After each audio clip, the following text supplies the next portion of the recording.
Hello friends, हमारे YouTube channel Ankita study classes में सभी का स्वागत है। आइए आज हम देखते हैं क्लास 12 हिंदी काव्य पाठ 7 मैंने आहुति बनकर देखा, जिसके लेखक हैं सच्चिदानंद हीरानंद वात्स्ययन अज्ञेय। आइए हम देखते हैं। मैं कब कहता हूँ जग मेरी दुर्धर गति के अनुकूल बने, मैं कब कहता हूँ जीवन मनोनंदन कानन का फूल बने। कांटा कठोर है तीखा है उसमें उसकी मर्यादा है, मैं कब कहता हूँ वह घटकर प्रांतर का ओछा फूल बने। यहाँ पर शब्दार्थ देखते हैं। दुर्धर मिस कठिन, जीवन मरु मिस जीवन रूपी रेगिस्तान, नंदन कानन मिस देवताओं का वन, तीखा मिस तेज या नुकीला, मर्यादा में गरिमा, प्रांतर प्रांतर में उपवन, ओछा में तुच्छ। मैं कब कहता हूँ कि जग मेरी दुर्धर गति के अनुकूल बने। यहाँ पर कवि जी कहते हैं कि मैं कब कहता हूँ या मैं नहीं चाहता हूँ कि यह जग या संसार मेरी दुर्धर गति के अनुकूल बन जाए, अर्थात मेरी भयंकर कठिन गति अर्थात चाल के अनुकूल बन जाए। मैं कब कहता हूँ जीवन मरुनंदन कानन का फूल बने, और मैं ये भी नहीं कहता हूँ कि या मैं नहीं चाहता हूँ कि जो मेरा रेगिस्तान रूपी मरु जीवन का नंदन रूपी कानन का फूल बन जाए। कांटा कठोर है तीखा है उसमें उसकी मर्यादा है। यहाँ पर कवि जी कहते हैं कि अगर कांटा कठोर है तीखा है हो तभी वो उसकी मर्यादा है, अर्थात निहित है, ठीक है। इसी प्रकार जीवन में कष्ट हो तभी जीवन जीना ही अच्छा होता है। मैं कब कहता हूँ कि वह घटकर प्रांतर का ओछा फूल बने, कि मैं कब कहता हूँ कि वो कांटा घटकर वन के मार्ग का फूल बन जाए, अर्थात प्रांतर वन या वन के मार्ग का फूल बन जाए। मैं कब कहता हूँ मुझे युद्ध में कहीं ना तीखी चोट मिले, मैं कब कहता हूँ प्यार करूँ तो मुझे प्राप्ति की ओट मिले, मैं कब कहता हूँ विजय करूँ मेरा ऊंचा प्रसाद बने, या पात्र जगत की श्रद्धा की मेरी धुंधली सी याद बने। पथ मेरा रहे प्रशस्त सदा क्यों विकल करे यह चाह मुझे, नेतृत्व ना मेरा छिन जावे क्यों इसकी हो प्रवाह मुझे। मैं कब कहता हूँ मुझे युद्ध में कहीं ना तीखी चोट मिले। कवि जी कहते हैं कि मैं ये भी नहीं कहता हूँ कि मैं युद्ध करूँ, युद्ध रूपी संसार रूपी युद्ध में लड़ते हुए मैं नहीं चाहता हूँ कि मुझे कोई घाव ना मिले, अर्थात मुझे कोई चोट ना मिले, तीखी चोट ना मिले। मैं कब कहता हूँ प्यार करूँ तो मुझे प्राप्ति की ऊँट मिले, और मैं ऐसा भी नहीं चाहता हूँ कि मैं ऐसा वैभव रूपी संपन्न हो जाऊं। मैं और नहीं चाहता हूँ कि मैं किसी से प्रेम करूं तो मुझे प्राप्त रूपी ऊँट मिल जाए, अर्थात सहारा मिल जाए या बदले में उपहार मिल जाए। मैं ये भी नहीं चाहता हूँ। मैं कब कहता हूँ विजय करूँ मेरा ऊंचा प्रसाद बने, और मैं ऐसा भी नहीं चाहता हूँ कि मैं ऐसा वैभव रूपी संपन्न हो जाऊं और विश्व विजेता बन जाऊं और संसार मेरी चरणों में झुक जाए, मेरा प्रसाद अर्थात मेरा महल बन जाए। मैं ये सब नहीं चाहता हूँ। या पात्र जगत की श्रद्धा की मेरी धुंधली सी याद बने, और पात्र मिस होता है योगी, जगत में संसार, और मैं नहीं चाहता हूँ कि मैं इतना महान कार्य कर जाऊँ कि सारा विश्व युद्ध के साथ मेरा पुण्य स्मरण करे, मेरी कोई इच्छा नहीं है। पथ मेरा रहे प्रशस्त सदा क्यों विकल करे यह चाह मुझे, नेतृत्व ने मेरा छिन जावे क्यों इसकी हो परवाह मुझे। पथ मीन्स रास्ता या मार्ग, प्रशस्त मीन्स प्रशंसनीय या उत्तम, विकल मीन्स व्याकुल, नेतृत्व मीन्स अगुवाई या संचालन करना, प्रवाह मीन्स चिंता। पथ मेरा रहे प्रशस्त, सदा क्यों विकल करे यह चाह मुझे।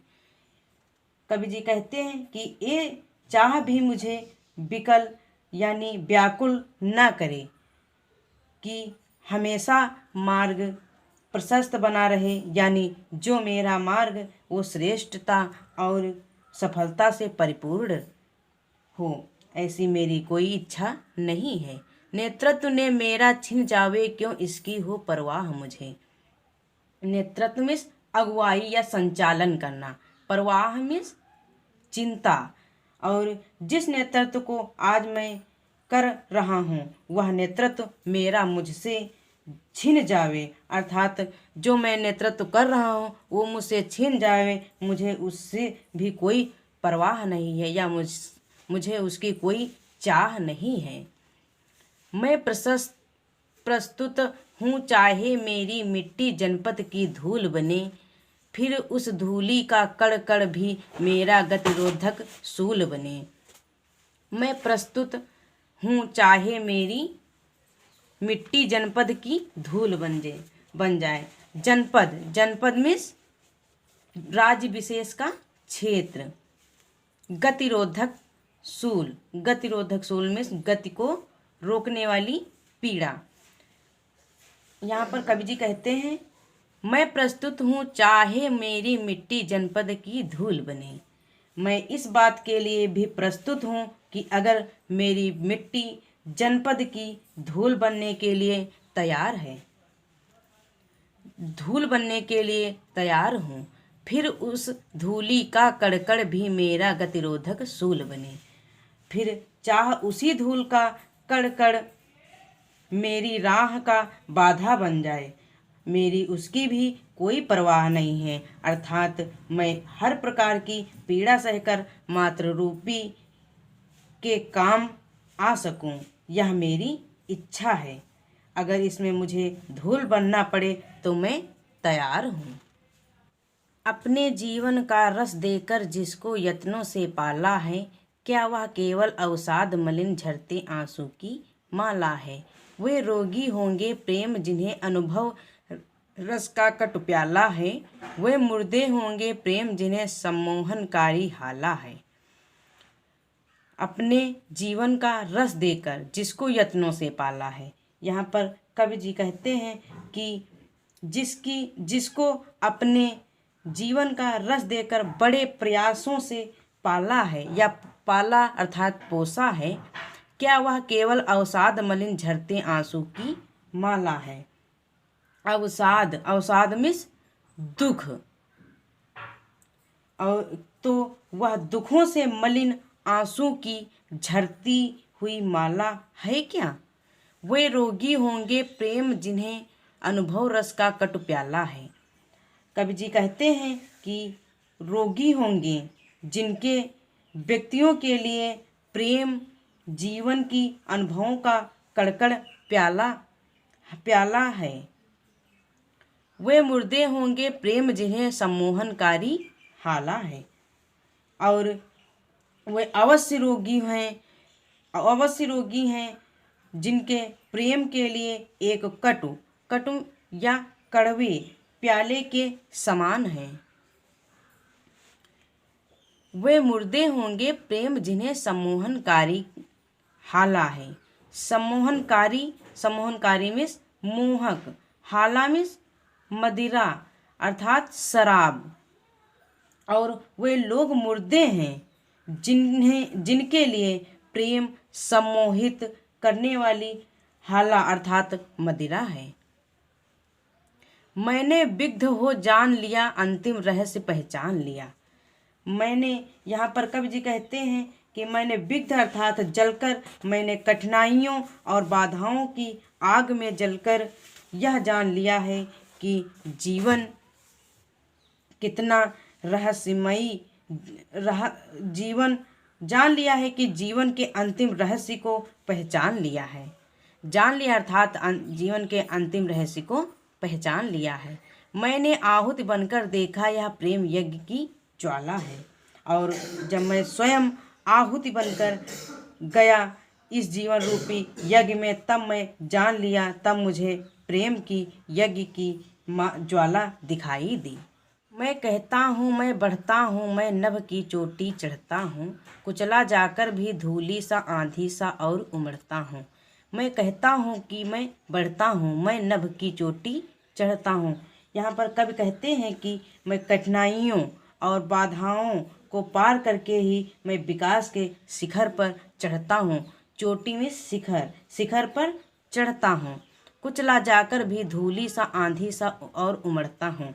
और कवि कहते हैं कि मैं संघर्षों के बीच कुचला जाकर भी आंधी के समान और ऊंचा उठ रहा हूँ। जिस प्रकार पैरों की धूल कुचली जाती है किंतु कुचलने वाले के सिर पर सवार हो जाती है, मैं उसी प्रकार उन बाधाओं के लिए सिर पर बार बार कुचले जाकर सिर पर सवार होता जा रहा हूँ। मेरा जीवन ललकार बने, असफलता ही असी धार बने, इस निर्मम रण में पग पग का रुकना ही मेरा वार बने। बहुत सारा तुझको है स्वाहा, सब कुछ तप कर अंगार बने, तेरी पुकार सा दुर्निवार मेरा यह नीरव प्यार बने। मेरा जीवन ललकार बने, असफलता ही असी धार बने, इस निर्मम रण में पग पग का रुकना ही मेरा वार बने। कवि जी कहते हैं कि इस निर्मम रण में पग पग का रुकना ही मेरा वार बन जाए, अर्थात जहाँ जहाँ पर हम जिस जगह पर हम रुकते हैं वही मेरा वार बन जाए, अर्थात मेरी बाधा बन जाए। मेरा जीवन ललकार बने, असफलता ही ऐसी धार बने। मेरा जीवन ललकार बने कि वह कहते हैं कि मेरी तीव्र इच्छा है कि मेरा जो जीवन है वो ललकार बने और जो असफलता ही ऐसी धार बने, और जो असफलता है वही मेरा धार बन जाए। भव सारा तुझको है स्वाहा, सब कुछ तप कर अंगार बने। आगे कवि कहते हैं कि ईश्वर तेरे लिए सब कुछ अर्पित करने को प्रांत सब कुछ आप पर स्वाहा है। भव अर्थात संसार पूरा आप पर ही स्वाहा है, जिसमें सब कुछ तप कर अंगार बने। तेरी पुकार सा दुर्निवार मेरा यह नीरव प्यार बने। यह जो मेरा मौन प्रेम आपकी ही पुकार के समान शक्तिशाली बन जाए, जिसको काटना मुश्किल हो। हेलो फ्रेंड्स, हमारा नेक्स्ट चैप्टर है हिरोशिमा। देखते हैं हम। एक दिन सहसा सूरज निकला, अरे क्षितिज पर नहीं, नगर के चौक धूप बरसी, पर अंतरिक्ष से नहीं, फटी मिट्टी से। सहसा मिस अचानक, क्षितिज मिस वह स्थान जहाँ पृथ्वी और आकाश मिलते हुए प्रतीत होते हैं। एक दिन सहसा सूरज निकला। कवि जी कहते हैं कि एक दिन अचानक सूर्य निकला, अरे क्षितिज पर नहीं, अरे आकाश में नहीं, नगर के चौक में निकला। धूप बरसी पर अंतरिक्ष से नहीं, धूप बरसी और वो अंतरिक्ष से नहीं, अर्थात फटी मिट्टी से निकली। फिर से देखते हैं हम। एक दिन सहसा सूरज निकला। कवि जी कहते हैं कि एक दिन अचानक सूरज निकला, अरे क्षितिज पर नहीं, अरे आकाश में नहीं, नगर के चौक में निकला। धूप बरसी पर अंतरिक्ष से नहीं, लेकिन अंतरिक्ष अर्थात आकाश से नहीं, फटी मिट्टी से अर्थात फटी मिट्टी से निकली है। छायाएं मानव जन की दिशाहीन, सब ओर पड़ी वह सूरज, नहीं उगा था पूरब में वह। बरसा सहसा बीचों बीच नगर के, काल सूर्य के रथ के पहियों के ज्यों अरे टूट कर बिखर गए हों दसों दिशाओं में। छायाएं मानव जन की दिशाहीन, कि मनुष्य छाया अर्थात जो लाशें थी दिशाहीन थी, अर्थात सभी दिशाओं में फैल गई थी। सब ओर पड़ी वह सूरज, नहीं उगा था पूरब में वह। कि सब ओर सूर्य अर्थात सूर्य उगने का भ्रम हुआ था और था परमाणु बम के रूप में वह सूरज पूरब में नहीं उगा था। बरसा सहसा वो बीचों बीच नगर के, वो तो अचानक, बरसा सहसा मीन्स अचानक नगर के बीचों बीच में बरस पड़ा था। काल सूर्य के रथ के पहियों के ज्यों अरे टूट कर बिखर गए हों। ऐसा प्रतीत हुआ जैसे समय रूपी सूर्य के रथ के पहियों की अरे टूट, डंडे अरे टूट अरे होते जो डंडे, पहिए में जो डंडे होते हैं, लगे होते हैं, वो टूट कर बिखर गए हैं दसों दिशाओं में। वे टूट कर दसों दिशाओं में बिखर गए। यहाँ से हम फिर से देखते हैं, काल सूर्य के रथ के पहियों के जो अरे टूट कर बिखर गए हों। यहाँ पर ऐसा प्रतीत होता है जैसे समय रूपी रथ के पहियों की अरे होते जो डंडे लगे होते हैं, जो पहिए में डंडे लगे होते हैं, वो टूटकर बिखर गए हैं दसों दिशाओं में। वो चारों तरफ टूटकर बिखर गए हैं। कुछ क्षण का वह उदय अस्त, केवल एक प्रज्वलित क्षण की दृश्य सोख लेने वाली दोपहरी फिर। कि कुछ क्षण में वो उदय हुआ और अस्त हो गया। केवल एक प्रज्वलित क्षण की, केवल प्रज्वलित जलता हुआ एक क्षण में उदय हुआ और अस्त हो गया। दृश्य सोख लेने वाली दोपहरी फिर। और इतना तेज प्रकाश हुआ कि ऐसा लगा जैसे प्रकाश होने का कोई दृश्य स्पष्ट हो जाता है, लेकिन वो प्रकाश इतना था कि उसमें सारे दृश्य लीन हो गए। छायाएं मानव जन की नहीं मिटी लंबी हो होकर, मानव ही सब भाप हो गए। छायाएं तो अभी लिखी हैं झुलसे हुए पत्थरों पर, उजड़ी सड़कों की गज पर। मानव का रचा हुआ सूरज मानव को भाप बनाकर सोख गया। पत्थर पर लिखी हुई यह जली हुई छाया मानव की साखी है। छायाएं मानव जन की आज जन की नहीं मिटी लंबी हो होकर, मानव ही सब भाप हो गए। कि आज भी मानव की छायाएं थी, वो आज समाप्त नहीं हुई हैं, लंबी हो होकर भाप में परिवर्तित हो गई। ये लंबी हो होकर सब मानव भाप बनकर उड़ गए हैं। छायाएं तो अभी लिखी हैं झुलसे हुए पत्थरों पर, उजड़ी सड़कों की गज पर। कि आज भी उन अभागे मानवों की छाया पत्थरों पर, उजड़ी सड़कों की गज यानी दरारें हैं, उन पर बनी हुई हैं। मानव का रचा हुआ सूरज मानव को भाप बनाकर सूख गया।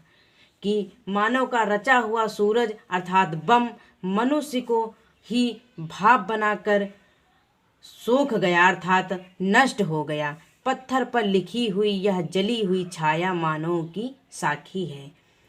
आगे कवि जी कहते हैं कि जो पत्थर बनी मानव की छाया, इस बात को स्पष्ट या प्रमाण और साक्ष्य है कि मानव की मानवता के विनाश का कारण बन गया है।